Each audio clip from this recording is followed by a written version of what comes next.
V kazenskem postopku sodišče opravlja preiskavo in nato ugotavlja kazensko odgovornost storilca ter mu lahko izreče sankcijo.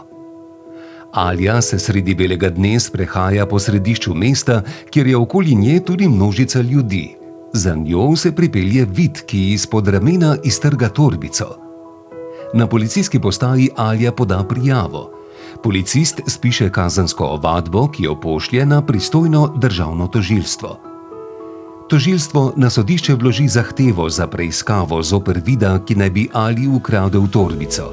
Vid velja za nedolžnega, dokler njegova krivda ni ugotovljena s pravnomočno sodbo. V preiskavi sodišče zasliši obdolženca, priče in pridobi druge dokaze. Z izdajo sklepa v preiskavi se začne kazenski postopek. Obdolženec ima lahko zagovornika, ki je po poklicu odvetnik. Tekom preiskave sodišče z zbranimi dokazi potrdi utemeljen sum, da je Vid storil kaznivo dejanje velike tatvine, zato preiskavo zaključi. Po končani preiskavi državni tožilec na sodišče vloži obtožnico, ki jo sodišče vroči Vidu in njegovemu zagovorniku. Vid lahko zoper obtožnico vloži ugovor, če ga ne vloži ali pa je ta zavrnjen, obtožnica postane pravnomočna. Nato sodišče udeležence povabi na predobravnavni narok. Na njem se obtoženec izreče o svoji krivdi. Če obtoženi prizna krivdo, se mu praviloma še istega dne na naroku za izrek kazenske sankcije s sodbo izreče kazenska sankcija. Če pa krivde ne prizna, se postopek nadaljuje z glavno obravnavo. Na njej sodnik posluša zagovor obdolženca in izvede ostale potrebne dokaze. Na glavni obravnavi državni tožilec predstavi obtožnico in pove, da je Vid na kolesu ali iztrgal torbico, kar je kaznivo dejanje velike tatvine, za kar predlaga 6-mesečno zaporno kazen. Vid se zagovarja, da je dejanje storil nekdo drug, ki mu je podoben. Sodišče nato zasliši priči, Anjo in Majo, ki sta dejanje videli, ter pogleda posnetke s kamere bližnje banke. Zatem sodišče zaključi glavno obravnavo in razglasi sodbo. Ob razglasitvi sodbe vsi v dvorani stojijo.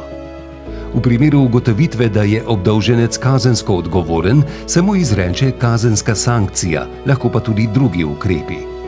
Sodišče lahko izreče različne kazenske sankcije, kot so zapor, denarna kazen, pogojna obsodba ali druge ukrepe.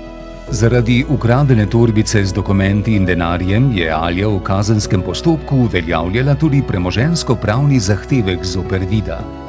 Sodišče je Vida spoznalo za krivega storitve in mu izreklo pogojno obsodbo z določeno kaznijo 3 mesecev zapora in preizkusno dobo 2 let. To pomeni, da kazen zapora 3 mesecev ne bo izvršena, če Vid v 2 letih ne bo storil novega kaznivega dejanja. Vid mora plačati še stroške postopka in sodno takso. Sodišče je tekom kazenskega postopka odločilo tudi o Aljinem premoženjsko-pravnem zahtevku, vendar jo je glede višine zahtevka napotilo na pravdni postopek. Pisno obrazložitev sodbe bodo udeleženci postopka prejeli po pošti.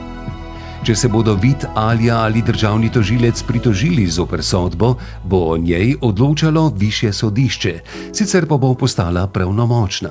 S tem bo kazenski postopek končan in sodišče bo izvršilo izrečeno sodbo. Postopki pred sodiščem so lahko zapleteni, zato je priporočljivo, da si poiščete ustrezno pravno pomoč.